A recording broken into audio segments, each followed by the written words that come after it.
Hey y'all, this is Trey with TreyMixes.com. Welcome back again for another mixing tip. Today we're going to talk about some vocal mixing and how we can get some doubles for nothing, because sometimes you may get a song where someone sends you singer tracks and the vocalist has only a certain number of takes or one take, and you didn't get a true double or a true triple is what I like to do when I'm producing. But in this case, that's what we have. We have a song that was being worked on by me and mixed, and I got a single vocal track. Well, I got two vocal tracks, but they were very different, and it was up to me to comp them into one really good vocal track, and then do what I can to take one vocal track and make it sound super thick. So I'm going to let you listen to a little bit of this, and we'll talk about what I did. That the sunrise was good to me. Ooh, yeah. That the sunrise was good to me.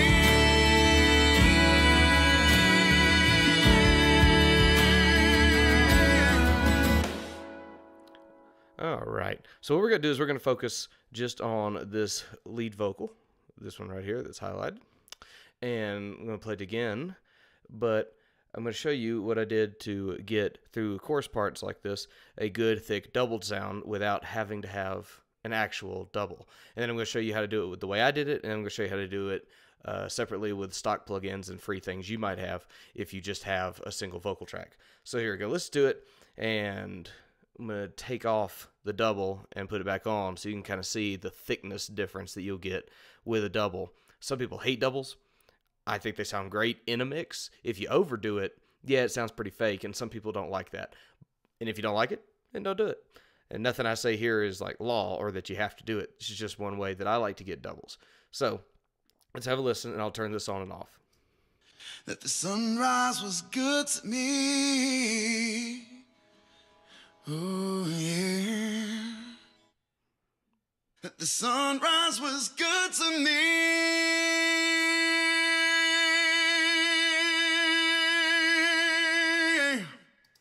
Okay, so we'll do it one more time. Halfway through this big section here, this one long note, I'm going to turn the double on and off again just to solidify what we just heard. That the sunrise was good to me.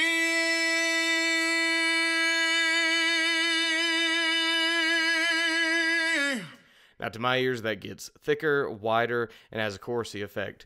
And in the mix, that makes a big difference for getting a vocal to push forward and really fill out a whole lot of space, because you want those vocals to be big and sounding awesome. So here's what I did. The very first thing I did is I like to sometimes, without doing heavy pitch correction, sometimes just do a little bit of slight pitch correction on a singer. If the track sounds awesome, no need to do a ton of this. If they're great singers, this guy's a fantastic singer, very rarely not spot on with pitch, but just to kind of keep it in check, I put a slight pitch adjustment on it. We don't go through and hard tune this guy if I can keep from it, and it's not really the style to do that hardcore auto-tune sound. But then I created a bus. So we created a bus, and I sent it, and I called it Vocal Double. And then on this bus, I have set up Waves Doubler.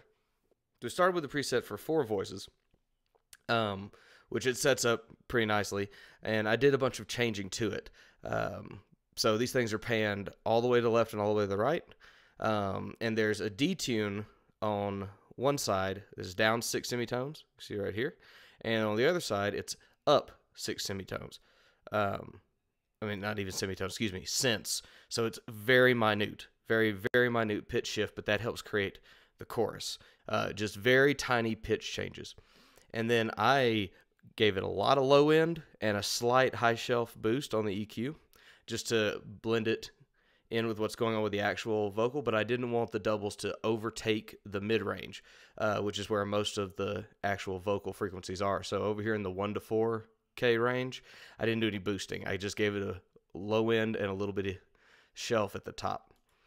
Then we do, if anyone's been following me for a little while, you know how much I like to filter out a lot of these sends and effects that we add in. Big low end filter, big high end filter, and then I pulled out a little bit of the vocal range on these doubles, low mids that tend to be muddy, and up here again 1 to 4 and 5 is where most of the vocal frequencies happen. So I pulled those out so the double doesn't become overly harsh or overly muddy.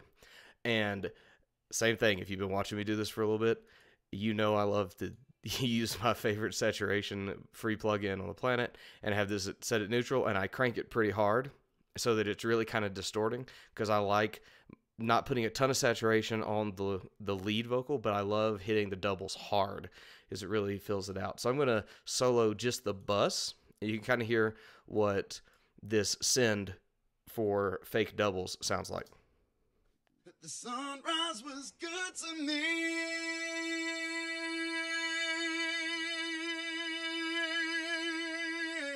So it sounds chorusy and shifty and a little distorted, and that's what I want. So when we add in the other lead vocal, we'll take it off and add it back in, and again, really hear this thickness pop in behind the vocal. The sunrise was good to me.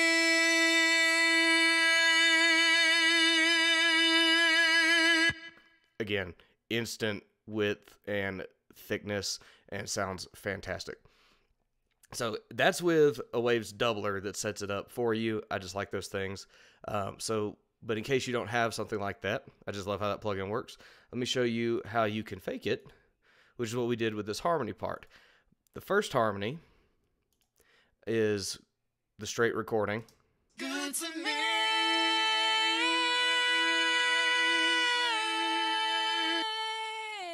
Try this again without the double. Good to me. So straight, regular harmony part. And then I just copied directly to a second track the exact same part. The trick is, on this track, let me show you what we got here. We compressed it. It's the exact same track, a slightly different EQ, but here's where the magic is with the delay. So I set up a tape delay that would allow me to be very short, almost like a slap delay. I filtered it out and put it all the way to the wet, no dry signal. So it's only the delay, and I set it for 30 milliseconds, a really close delay. And you may have to play with that time on your song a little bit to where it fits right in the mix for a delay. But we get one track that turns into a double. A good chorusy double. And just like the doubler, I just pan them partway, halfway to the left, halfway to the right, and kind of sandwich the lead vocal in between these harmonies. Without the delay, it sounds exactly like the other harmony that it was copied from. And if you just do the exact same copy-paste job, all it does is really get louder. It doesn't produce a kind of effect or a widened stereo sound. So we'll try it with the delay and without. Good to me.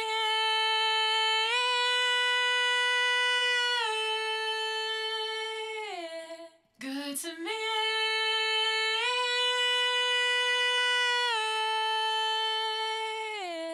Good. Much better with the delay. So that's how you can do it. Any DAW will have a tape delay or any kind of delay that will allow you to create a real fast delay and just make it all wet and no dry signal, and you'll create your own left and right doubles for something. So that's it for this tip on getting doubles when you didn't get any doubles, when they're sending you tracks. Go over to traemixes.com, subscribe to the newsletter where I will notify you about videos. You can pick up your free saturation ebook and any other education tips and tricks that I want to email out. You guys will be sure to get. Any kind of questions or comments, please leave it in the comments below. And if you have any video ideas that you'd like to see, leave them down there as well. Tell me what you think of this. Tell me if you've been using it and it's been helping you out, this or any of the other videos in these series. I appreciate your time. You guys have a wonderful day.